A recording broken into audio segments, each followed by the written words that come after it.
पर एक आदमी पहाड़ पर पत्थर तोड़ने का काम करता था। उसको अपनी जिंदगी से कोई गिला शिकवा नहीं था। पूरा दिन वो काम करता, मेहनत करता, दिन के एंड में जो थोड़ा बहुत पैसा मिलता वो जा करके अपने परिवार के साथ में थोड़ा सा टाइम स्पेंड करता।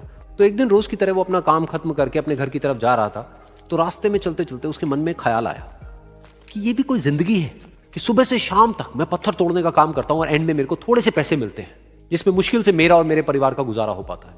काश कुछ ऐसा हो जाए कि कहीं से मुझे कोई ऐसी शक्ति मिल जाए कि जो भी मैं चाहता हूं वो सच हो जाए।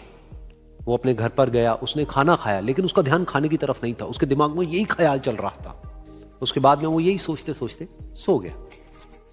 फिर नींद आने के कुछ देर बाद उसको एक सपना आया। सपने में उसने देखा कि रोज की तरह वो अपना काम खत्म करके अपने घर लौट रहा था। रास्ते में उसने एक बहुत ही बड़ा घर देखा और उसके मन में आया कि काश ये घर मेरा होता और मैं इसका मालिक होता। और उसके ये सोचते ही वो उस घर का मालिक बन गया। लेकिन उसकी खुशी ज्यादा देर नहीं टिक पाई, क्योंकि उसको एकदम से एक शोर सुनाई दिया। उसने अपने घर के बाहर देखा कि एक बहुत बड़ी रैली निकल रही है जिसमें बीचों बीच एक पॉलिटिशियन है जो ऐसे ऐसे हाथ हिला रहा है, और वहां पर जितने भी लोग खड़े थे सब उसके नाम के नारे लगा रहे थे। उसके आगे हाथ जोड़ करके खड़े थे, सब उसको देखने के लिए तड़प रहे थे। तब उसको यह एहसास हुआ कि मैं कितना छोटा हूं उसके आगे। और फिर उसके अंदर से एक ख्याल उठा कि काश मैं ये पॉलिटिशियन होता और मेरे पास भी इतनी ही पावर होती जितनी कि इसके पास में है। बस उसका इतना सा सोचने की देर थी, वो पॉलिटिशियन बन गया। उसकी खुशी का ठिकाना नहीं था, लेकिन उसकी ये खुशी भी ज्यादा देर नहीं टिक पाई। धूप बहुत ही तेज थी और उस पॉलिटिशियन को आदत नहीं थी इतनी गर्मी में रहने की। तो उस धूप की वजह से उसको चक्कर आ गए और वो बेहोश होकर के गिर गया। फिर उसको एहसास हुआ कि ये पॉलिटिशियन सबसे ताकतवर नहीं है, ये जो सूरज है ये सबसे ताकतवर है। और उसके मन में आया कि काश मैं ये सूरज बन जाऊं। और उसका इतना सा सोचने की देर थी और वो सूरज बन गया। और वो खुशी से पागल हो गया, क्योंकि पूरी दुनिया को वो ही रोशन कर रहा था और पूरी दुनिया में ऐसा कोई नहीं था जो कि उसकी रोशनी को रोक सके। लेकिन उसकी ये खुशी भी ज्यादा देर टिक नहीं पाई, क्योंकि कुछ ही देर बाद आसमान में कुछ काले बादल आए जिन्होंने कि उस सूरज की रोशनी को रोक दिया।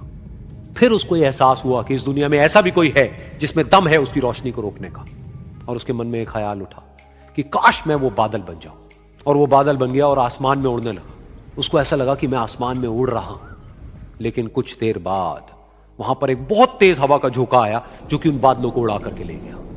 और फिर उसे ये समझ आया कि ये जो बादल हैं वो सूरज की रोशनी को तो रोक सकते हैं, लेकिन हवा को नहीं रोक सकते। ये हवा उनको बहा करके ले जाती है। फिर उसके मन में आया कि काश मैं ये हवा बन जाऊं। और वो हवा बन गया। वो चाहे तो आराम से बहता और चाहे तो आंधी बन करके, तूफान बन करके, जिसको भी चाहे उड़ा करके ले जाता। उसको ये विश्वास होने ही लगा था कि इस दुनिया में सबसे ज्यादा शक्तिशाली मैं हूं। लेकिन तभी उसके सामने आया एक पहाड़। उसने अपनी पूरी ताकत लगा दी, लेकिन उस पहाड़ को वो इतना सा भी नहीं हिला पाया। तब उसको यह एहसास हुआ कि इस दुनिया में कोई है जो हवा से भी ज्यादा शक्तिशाली है। फिर उसके मन में आया कि काश मैं ये पहाड़ होता। और वो पहाड़ बन गया। लेकिन हर बार की तरह इस बार भी उसकी खुशी ज्यादा देर तक नहीं टिक पाई। उसको एक जानी पहचानी सी आवाज सुनाई दी और साथ ही साथ उसको दर्द होने लगा, जैसे कि कोई है जो उसको तोड़ रहा है, उसको मार रहा है।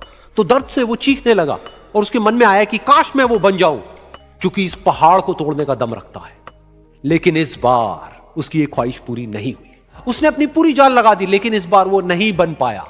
उसका दर्द बढ़ता ही चला जा रहा था और दर्द की वजह से एकदम से उसकी नींद खुली और सामने शीशा था। उसने शीशे में देखा और उसको समझ आया कि सपने में मैं वो क्यों नहीं बन पा रहा था जो मैं बनना चाहता था, क्योंकि असलियत में मैं वो ही हूं।